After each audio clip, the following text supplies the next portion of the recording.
Kedua saudara kandung Tan sangat terkejut dengan senjata di tangannya. Livia Rahman berkedip kaget ketika dia melihat dia tidak dalam bahaya. Ponsel Ruby Tan terlepas dari tangannya karena terkejut, jatuh ke lantai. Oh, selamat pagi. Livia Rahman dengan ragu berkata, meletakkan pistolnya dan turun dari tempat tidur untuk mematikan telepon Ruby Tan. Kebisingan konstan mulai membuatnya sakit kepala. Livy, kenapa kamu punya pistol? Ruby Tan mengamati senjata yang dibersihkan dengan cermat. Livia Rahman mencoba memainkannya sambil tersenyum. Itu tidak nyata. Ini alat peraga. Dia menekan pelatuk dengan tangannya, tetapi pistol itu hanya mengeluarkan bunyi klik. Lihat, itu tidak berbahaya. Dia terang-terangan berbohong kepada Ruby Tan. Untuk menggunakannya, dia harus membuka kunci pelatuk.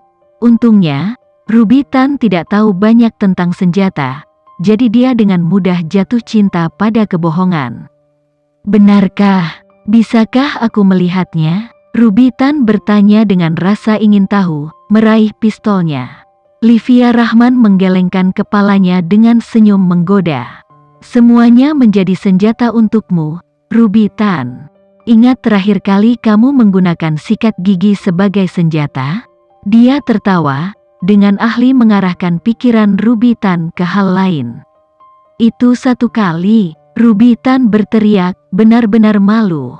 Satu kali terlalu banyak. Livia Rahman mendengus, memutar matanya sambil berjalan kembali ke tempat tidurnya dan membuka laci samping tempat tidur untuk meletakkan pistol di dalamnya. Tetapi, sebenarnya, ini bukan satu kali. Setidaknya 2 kali. Tidak. Pertama kali dengan sikat gigi, yang kedua dengan wortel. Saya tidak akan pernah melupakan saat Anda bisa mengalahkan seorang pria dengan wortel. Siapa yang melakukan itu? Livia Rahman menambahkan, tertawa kecil mengingat seorang pria yang dipukul dengan wortel secara brutal. Dia tidak tahu apakah itu darah dunia bawah yang kejam yang mengalir di nadinya, tetapi Ruby-nya benar-benar memiliki kemampuan untuk menyakiti orang dengan benda-benda acak. Dalam pembelaan saya, wortel itu baru saja dipanen dan sangat keras. Ruby Tan cemberut karena dia tidak dapat menemukan cara yang baik untuk membela diri. Tentu saja, Livia Rahman terkekeh, menepuk kepala Ruby Tan. Setelah suasana hati kembali normal, Livia Rahman akhirnya merasakan mata yang menekan itu membuat lubang di kepalanya. Dia menelan ludah, tahu persis siapa orang itu. Livia Rahman mungkin bisa membodohi Ruby Tan yang naif, tapi dia tahu dia tidak akan pernah bisa menipu Faron Tan yang secara terang-terangan tahu bahwa pistol itu nyata dan sangat berbahaya. Livia Rahman berbalik dan terkejut melihat kemarahan di matanya. Itu terbakar seperti nyala api, yang tidak dia hindari. Dia tampak seperti ingin menginterogasinya di sana dan kemudian tentang bagaimana dan mengapa dia memiliki pistol. Tapi siapa dia untuk peduli apakah dia memilikinya atau tidak? Dia tahu dia memiliki pistol 19, yang tidak pernah terdengar di negara ini. Dia adalah orang pertama yang memecahkan kompetisi menatap mereka dan ketika dia melakukannya, dia melihat sesuatu yang aneh. Dia sedang duduk di tempat tidurnya, jas dan dasinya terlepas sementara kemejanya yang berkerut setengah terbuka, memperlihatkan bagian dadanya yang berotot. Kakinya masih terselip di selimut yang sama dengan yang dia pakai sebelumnya. Apa yang kamu lakukan di tempat tidurku? Dia mengerutkan kening, tanpa sadar melirik ke bawah untuk memastikan pakaian dalamnya masih utuh. Dia takut terjadi sesuatu saat dia mabuk. Aku sedang merapikan selimut. Dia berbohong, meraih ujungnya dan melakukan upaya mengerikan untuk melipatnya. Livia Rahman menyipitkan matanya, menuduhnya. Mengapa Anda harus duduk di tempat tidur untuk melipat selimut? Dia menyilangkan tangannya sambil menatapnya. Dia samar-samar ingat panggilan telepon mereka, dia mabuk dari pikirannya, dan dia muncul di depan pintunya. Apapun yang terjadi setelah pintu terbuka, dia tidak bisa mengingat. Setiap orang memiliki metode sendiri untuk merapikan selimut. Jangan menilai milikku, Farontan tanpa malu-malu berkata, terlepas dari kenyataan bahwa dia jelas tidak pernah melipat apapun sebelumnya.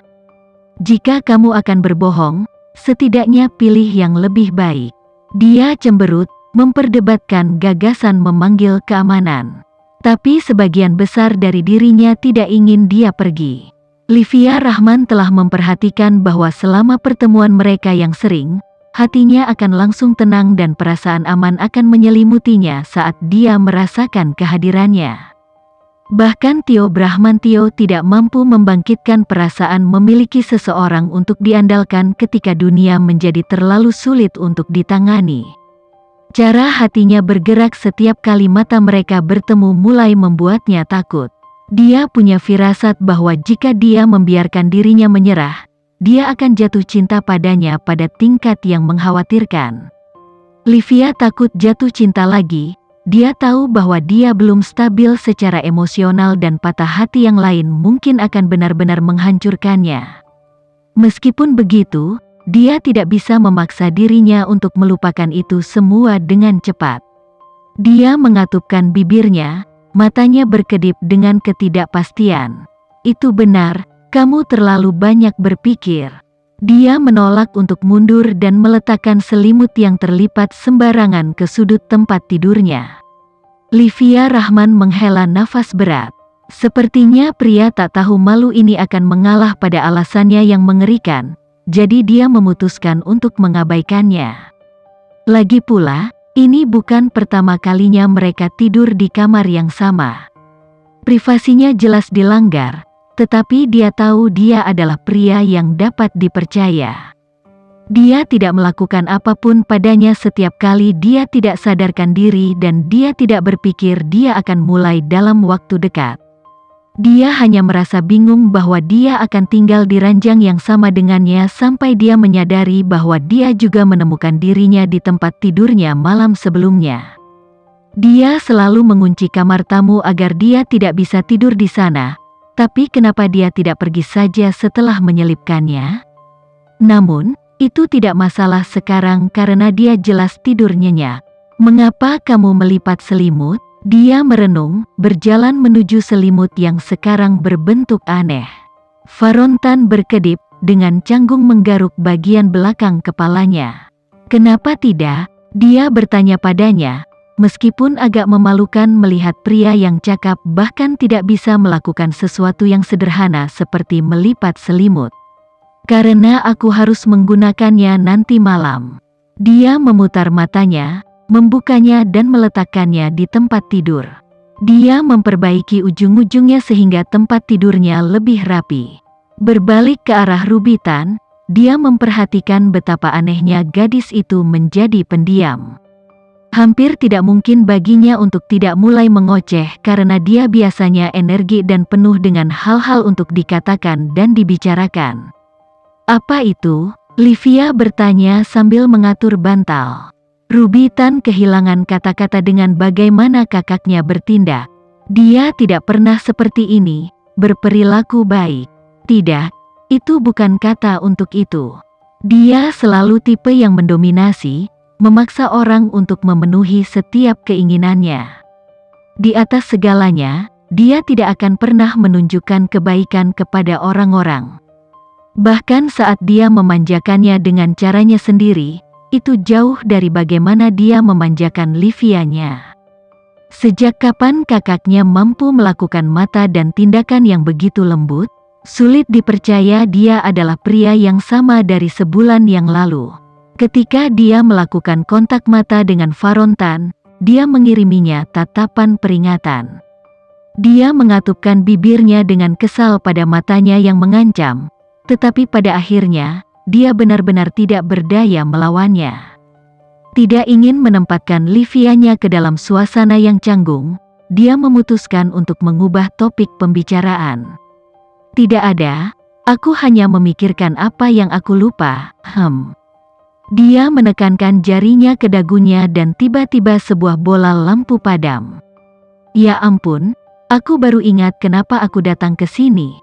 Aku membawakanmu oleh-oleh dari saat aku pergi ke luar negeri. Tunggu sebentar, biar aku ambil.